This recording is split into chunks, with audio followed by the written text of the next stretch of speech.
Bonjour à tous, bienvenue sur le podcast du PAN. Aujourd'hui, j'ai le plaisir d'accueillir Franck Guillon. Salut Franck. Salut Clara, comment tu vas? Bah écoute, ça va plutôt bien. On a la chance d'avoir un beau soleil à midi aujourd'hui. Ce matin, c'était pas vraiment le cas. Non, c'est clair. Mais ouais, super. Et puis je suis vraiment très contente que tu aies accepté l'interview. C'est tout le plaisir est pour moi. Et Franck, qui es-tu? Franck Guillon. Qui suis-je? Oui. Un sacré truc compliqué, mais on arrive au bout du chemin. Tu veux savoir quoi exactement? Qui es-tu? Avec tes mots, qui es-tu? L'incarnation du divin. J'en sais rien. Non, ça, j'ai pas d'ego. Mais je dirais que je suis venu là pour me suis incarné ici et maintenant pour apporter un message d'amour aux gens, leur faire comprendre qu'ils sont tous un. Et ça n'a pas été évident pour moi d'en arriver là, parce que j'ai, comme beaucoup de monde dans cette société qui programme et qui manipule à tous les tournants, j'étais dans plein d'impasses, quoi. J'ai eu des addictions, j'ai eu beaucoup de souffrances, j'ai subi des viols dans plein d'aspects, physiques, émotionnels, sexuels, donc beaucoup de choses qui feraient, dans beaucoup de cas, aujourd'hui, je me retrouverais dans le statut de victime, si tu veux. Et pour autant, pour moi, le triangle de Cartman, on pourra en discuter, où tu as 3 rôles, bourreau, victime et sauveur, c'est vraiment de ça qu'on doit s'extraire. Et aujourd'hui, l'enseignement que j'apporte, c'est... Enfin, l'enseignement, tu le prends que si ça résonne, hein. Encore une fois, je détiens absolument aucune vérité absolue, mais c'est d'écouter sa voix à l'intérieur et d'intégrer en fait les expériences de vie qu'on traverse comme étant des leçons pour l'évolution de sa conscience et de son âme, sur le chemin de l'âme. Donc bien évidemment, tu es un, je suis un, Sacha, ta fille est un, mais on n'est pas tous au même endroit sur le chemin d'évolution de notre âme, et c'est pour ça que c'est important de créer des synergies entre des personnes qui ne sont pas du tout au même stade, afin de pouvoir déjà s'épauler, s'aider, et puis partager nos expériences, parce qu'elles sont source de connaissances et de sagesse, surtout de sagesse du cœur, dans l'amour inconditionnel de soi, déjà, accepter qui on est, ce qu'on a traversé, ce qu'on a subi dans la vie. On n'a pas forcément choisi, quoique encore ça pourrait être sujet à débat, mais, et de les intégrer comme étant des forces en fait, comme étant des choses qui nous poussent vers l'avant et non plus des choses qui nous retiennent vers le passé, pour pouvoir construire son futur dans l'instant présent. Voilà, pour faire un bref résumé de là où j'en suis aujourd'hui. Merci Franck. Et avec tout ce que tu viens de nous proposer, nous dire... Je sais que c'est... Il y a de la... Voilà, mais c'est vrai qu'on peut aller très loin, on peut développer, mais du coup, avec toute cette proposition de qui es-tu, c'est quoi la vie pour toi aujourd'hui? Je ne parle pas d'il y a 5 ans. Aujourd'hui, présentement, c'est quoi la vie pour toi? La vie pour moi aujourd'hui, c'est de comprendre que le passé et le futur n'existent pas. Et que c'est littéralement que des histoires qu'on se raconte, que le mental se raconte et qui nous empêchent en fait, comme des boulets aux pieds, comme des chaînes à la taille, qui nous empêchent d'être nous-mêmes à cause de ce qu'on a pu justement traverser comme expérience par le passé et ce qu'on a comme attente pour notre futur. Et ça nous empêche d'être là, ici et maintenant. Et pour moi, la vie, c'est être là, ici et maintenant, avec les gens qui sont là, ici et maintenant avec toi. Et ça peut être n'importe quoi, n'importe qui, n'importe quand, n'importe où. Parce qu'on est tous... l'humanité, pour moi, c'est une grande famille. Et il n'y a pas si tu veux, de... En fait, on est tous uniques et en même temps, on est tous tellement similaires. Et pour moi, la vie, c'est de comprendre qu'on est... Comment dire? Ouais, de faire comprendre, déjà de le comprendre, de l'intégrer pour moi, et de faire comprendre aux autres que c'est dans l'amour inconditionnel qu'on évolue. C'est-à-dire que aimer quelqu'un, parfois, c'est s'en séparer aussi, si on n'est plus sur la même fréquence, si on ne résonne plus ensemble, si on ressent des attaches, des jugements. Et pour moi, la vie aujourd'hui, c'est tout simplement de s'aimer inconditionnellement soi-même pour pouvoir apporter cet amour, une fois que notre coupe est pleine, pouvoir le faire déborder chez les autres. Mais d'abord, il faut remplir la coupe chez soi. On peut pas, sinon c'est du sacrifice, tu vois. Beaucoup de gens vivent dans le sacrifice aujourd'hui. Parce qu'on leur a fait croire et comprendre que s'ils pensaient à eux, ils étaient égoïstes ou égocentriques.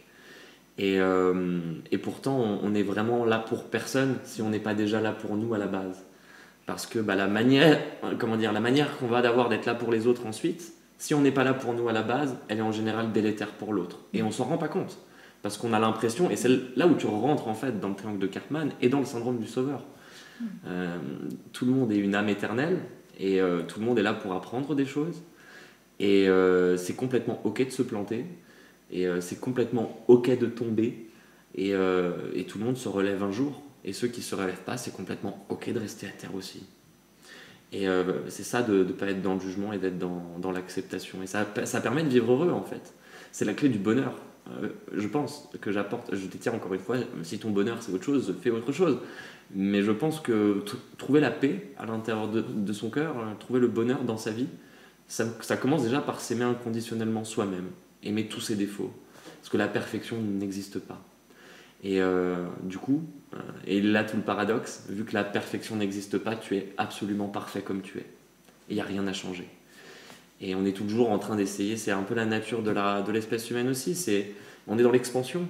Et là aujourd'hui dans la société ça se traduit par l'expansion matérielle, des biens matériels, toujours avoir plus, et du coup prendre à tout le monde au passage, sans faire cas du fait qu'il y en a qui n'ont rien, et qui ont la même valeur que vous, c'est pas des moins que un, c'est un, et tu es un, et je suis un, et on mérite tous pareil. Mais ça, d'abord, il faut le comprendre, et c'est ok que beaucoup de gens ne le comprennent pas encore, parce qu'on a été justement programmés à croire que certains étaient meilleurs que d'autres étaient moins bien que d'autres, que si tu étais à la rue, sous un pont, tu n'avais aucune valeur, et puis que si tu étais à l'Élysée, et on taira les noms, tu étais meilleur que les autres. Et c'est pas vrai, c'est complètement faux, quoi. Donc je pense que pour retrouver le bonheur et la vie, en fait, la vraie vie, avec un V majuscule, c'est être présent, ici et maintenant, sans les histoires qu'on se raconte du passé et sans les peurs qu'on a pour le futur. Et créer ce futur dans le présent. Et j'aime même pas le terme d'instant présent, parce que le présent est perpétuel. Il est tout le temps là, en fait. Et c'est ce que beaucoup de monde a du mal à voir aujourd'hui, mais on va essayer de planter les graines, tout simplement. Ils les arroseront s'ils veulent. Merci Franck. Juste pour que nos auditeurs puissent te rencontrer via cette interview, tu as une formation de psychologue, si je ne me trompe pas, et tu fais également beaucoup de choses à côté. Tu es dans une forme de thérapie. C'est encore aujourd'hui pour moi compliqué de mettre un nom dessus parce que j'aime pas les étiquettes et j'essaie de m'extraire justement des catégories. À la base, j'avais appelé la chaîne YouTube que j'ai créée avec la Franck Guillon, j'avais mis mon chemin de guérison, mais aujourd'hui je sens que j'arrive au bout de ce chemin de guérison individuel. Du coup, j'ai supprimé. Voilà, tu as le droit de changer d'avis. Et il n'y a que les cons qui ne changent pas d'avis, pour parler vulgairement. Et du coup, j'ai enlevé ça, et donc j'accepte mon identité, qui je suis dans cette incarnation, même si elle m'a porté défaut par le passé. C'est un choix, en fait, que ça me porte défaut pour le futur. Et donc la thérapie que j'apporte, c'est de l'écoute active, de la connexion, de la reconnexion au monde spirituel. Beaucoup de gens sont absolument déconnectés aujourd'hui. Et leur faire comprendre que c'est ça que la conscience est préalable, en fait, à la matière. Et que si la conscience... c'est vraiment la différence, pour te faire un schéma simple, entre l'ego et l'âme. Je sais que beaucoup d'auditeurs ne vont pas croire à l'âme, et c'est ok. Maintenant, ça ne change rien à la vérité. Et la vérité, c'est qu'on est tous des âmes, point à la ligne. Maintenant, si ça ne résonne pas avec toi, tu as le droit de t'identifier à ton identité dans cette vie-là. C'est complètement ok de le faire. Je veux dire, je l'ai fait pendant 24 ans, aujourd'hui j'en ai 25, j'ai changé d'avis.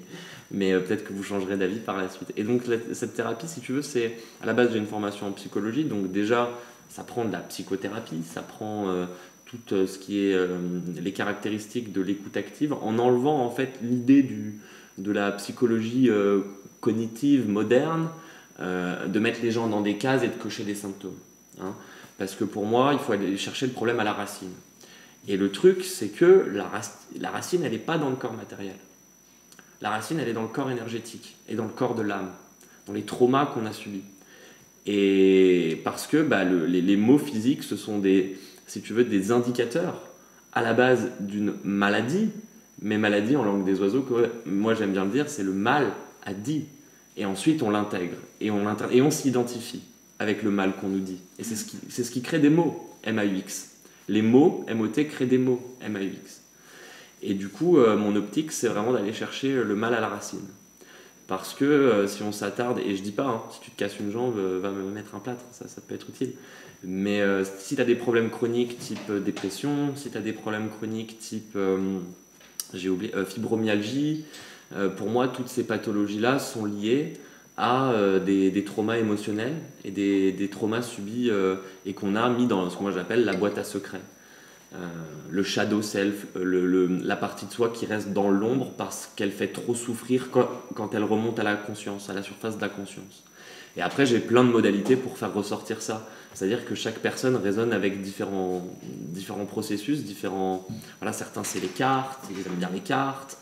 Certains, ça va être de la canalisation, tout simplement, spirituelle. D'autres, on va faire de la méditation guidée. Avec d'autres, de la sophrologie, comme toi tu fais, Clara, de la respiration consciente, tout ça. Et puis pour certains, ça va être un mélange de tout, en fait, et d'écoute active. Et rien que d'avoir quelqu'un, en fait, c'est déjà important, parce que les gens sont ultra seuls. Et rien que le fait que quelqu'un soit là et se rende disponible pendant un certain laps de temps, afin de les écouter, d'être là pour eux, de prendre soin d'eux, que ce soit de leur corps physique à travers des massages comme je fais aussi, ou de leur corps énergétique, ou de leur psyché, de leur âme, de leurs émotions, et ben ils peuvent le trouver en fait. Et il n'y a pas de jugement, et tout est ok. Tu es un criminel, tu as tué quelqu'un. Non mais enfin, je prends le cas de figure le plus horrible pour vous faire comprendre que dans mon cœur, il n'y a pas de jugement parce qu'il n'y a que des expériences de vie. Certaines sont absolument atroces, mais si on veut pouvoir les dépasser et se réintégrer au collectif et pouvoir être bon ensuite pour le collectif et jouer un rôle positif dans le collectif et aussi pour soi dans sa vie, c'est important de ne pas juger les autres. Et on a tous subi énormément de traumas. Je veux dire, l'ère du poisson, on pourrait en discuter en astrologie, puis même en prophétie ancestrale, mais là on rentre dans l'ère de... J'ai même pas le mot en français, Aquarius en anglais. C'est Verseau. Exact, Verseau, voilà, Verseau. Désolé pour mes anglo-saxophonies. mais voilà, donc on a beaucoup souffert dans ce patriarcat, donc il y a du boulot.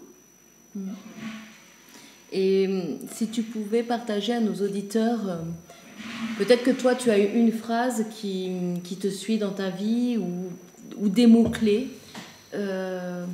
J'en ai plusieurs en réalité. Alors la première c'est que ça me glisse dessus comme sur les plumes, l'eau me glisse dessus comme sur les plumes d'un canard. Et ça, voilà, en anglais c'est like water off duck's back. Et c'est vraiment être à tel point centré sur soi et sur sa vérité intérieure que peu importe les conditions extérieures, peu importe l'environnement, peu importe ce qui change, peu importe les agressions, qu'elles soient verbales, qu'elles soient physiques, qu'elles soient catastrophes naturelles, on peut mettre tout dedans. Ma maison, c'est mon cœur. Et je suis chez moi absolument partout sur Terre. Parce que je suis entier. J'ai pas besoin, si tu veux, de matière pour me compléter en plus. Donc ça, c'est vraiment voilà, comme de l'eau sur les plumes d'un canard. Faites que ça vous glisse dessus. Et écoutez toujours votre cœur.